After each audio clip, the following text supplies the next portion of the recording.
قرآن کریم میں اللہ تعالیٰ ارشاد فرماتے ہیں، ہر نفس کو موت کا مزہ چکھنا ہے، یعنی اس پوری کائنات میں ہر وہ چیز جو زندہ ہے اسے موت کا مزہ چکھنا ہے۔ موت سے بچ کر کوئی بھی بھاگ نہیں سکتا، وہ جہاں بھی چلا جائے موت اس کو آ کر رہے گی، یہاں تک کہ شیطان کو بھی ایک دن موت آئے گی۔ شیطان کو کیسے موت دی جائے گی اور اس کی روح قبض کون کرے گا، اور شیطان کی قبر کہاں بنائی جائے گی، اور وہ کتنے عرصے تک موت کی نیند سویا رہے گا، آج ہم بات کریں گے انہی وضاحتوں کے بارے میں قرآن اور حدیث کی روشنی میں۔ جب اللہ تعالیٰ نے شیطان مردود کو جنت سے نکالا تو اس نے اللہ تعالیٰ سے قیامت تک کی مہلت مانگی کہ وہ اللہ تعالیٰ کے بندوں کو بہکاتا رہے گا جو بھی اللہ کی عبادت کریں گے، اور اس نے یہ بھی مہلت مانگی کہ اسے قیامت سے پہلے موت نہ آئے۔ اسی لیے اللہ تعالیٰ نے اسے ایک خاص وقت تک کے لیے مہلت دے دی، اور اس بات کا ذکر قرآن مجید میں بھی ملتا ہے۔ قرآن کریم کی ایک آیت سورہ حجر 36 سے لے کر 38 میں یوں بیان فرمایا ہے۔ اس آیت کا مفہوم کچھ اس طرح ہے، اس نے کہا، اے پروردگار، مجھے لوگوں کے دوبارہ زندہ کیے جانے تک کی مہلت دی جائے۔ اللہ تعالیٰ کے ارشاد کا مفہوم ہے، جہاں تجھے مہلت دی جاتی ہے قیامت تک کے لیے۔ قیامت کی جب تمام نشانیاں پوری ہو جائیں گی تو ایک خوشبودار ہوا گزرے گی جسے سونگتے ہی تمام ایمان والے وفات پا جائیں گے، اور پھر اس کے بعد 40 سال کا زمانہ گزرے گا جس میں کوئی بچہ بھی پیدا نہ ہوگا۔ مسلمان کیونکہ مر چکے ہوں گے اسی لیے زمین پر مشرک اور کافر رہ جائیں گے۔ ایک روایت میں لکھا ہے، جب مومنین کی وفات کو 40 سال گزر چکے ہوں گے تو حضرت اسرافیل علیہ السلام پہلی دفعہ سور پھونکیں گے۔ یہ سور ایسا ہوگا کہ شروع میں تو لوگ اسے کان لگا کر سنیں گے، پھر یہ بڑھتی بڑھتی اس قدر بڑھ جائے گی کہ سننے والے کے کان سے خون نکلنا شروع ہو جائے گا، یہاں تک کہ وہ بہرے ہو کر مر جائیں گے۔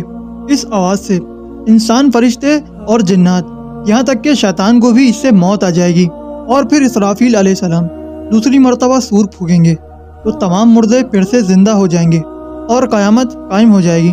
ایک روایت میں بتایا جاتا ہے ابلیس کو موت کس طرح آئے گی اور وہ 40 سال تک مردہ حالت میں کہاں پڑا رہے گا۔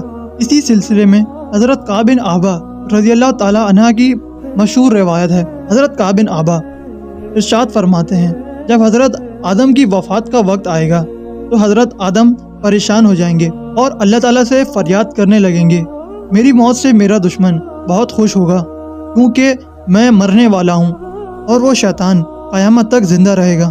اسی وقت ملک الموت حضرت آدم کی خدمت میں حاضر ہوا اور فرمانے لگا، اے آدم، آپ وفات کے بعد جنت میں رہیں گے، اور وہ ابلیس قیامت تک اسی دنیا میں رہے گا، اور قیامت سے 40 سال پہلے اس کو ایسی موت آئے گی کہ وہ ساری دنیا کے لوگوں کی سزا کے برابر تکلیف برداشت کرے گا، اور پھر جہنم ہی اس کا ٹھکانہ ہوگا۔ ایک روایت میں آیا ہے کہ حضرت آدم ملک الموت سے فرمانے لگے کہ مجھے ابلیس کی موت کا منظر بتاؤ۔ ملک الموت نے جب حضرت آدم کو ابلیس کی موت کا منظر بتایا، ابلیس کی موت کا منظر اتنا دردناک تھا کہ حضرت آدم اپنے آنسوؤں پر قابو نہ رکھ سکے۔ ایک اور روایت میں آتا ہے کہ لوگ حضرت کعب بن عبا سے ابلیس کی موت کا منظر بتانے کو عرض کرنے لگے۔ کعب بن عبا ابلیس کی موت کا منظر کچھ یوں پیش کرتے ہیں، اللہ تعالیٰ ملک الموت سے فرمائے گا، میرے غضب اور غصے کا لباس پہن کر جاؤ اور اس کی روح قبض کر لو، اور ابلیس پر تمام جنوں اور انسانوں سے بھی زیادہ سختیاں کرنا۔ جب ملک الموت ابلیس کی روح قبض کرنے کے لیے آئیں گے تو ابلیس انہیں دیکھ کر رونا شروع کر دے گا، پھر شیطان کو موت کی تکلیف دی جائے گی جو کہ تمام مخلوقوں کی موت سے بھی زیادہ ہوگی۔ ابلیس گھبرا کر مغرب کی طرف بھاگے گا، کبھی مشرق کی طرف بھاگے گا، وہ سمندر میں چھپنا چاہے گا مگر سمندر اس کو جگہ نہیں دے گا۔ ابلیس گھبرا کر آسمان پہ بھاگے گا، وہاں آسمان پر کھڑے فرشتے اس کو کوڑے ماریں گے، وہاں سے شیطان حضرت آدم کی قبر کے پاس جا کر کھڑا ہو جائے گا اور کہے گا، اے آدم، کاش تو پیدا ہی نہ ہوا ہوتا، نہ تو پیدا ہوتا نہ ہی میں مردود ہوتا، کیونکہ تیری وجہ سے میں ملعون اور مردود بنا۔ پھر شیطان ملک الموت سے کہے گا کہ تم میری روح کتنی تکلیف سے قبض کرو گے۔ ملک الموت کہے گا، جتنے لوگ جہنم میں ہیں ان سب کی تکلیف کے برابر تمہیں تکلیف دی جائے گی۔ یہ سن کر شیطان تڑپنے لگا اور بھاگتا ہوا اس جگہ پر جہاں پہنچا جہاں پر اس کی روح قبض ہونی تھی۔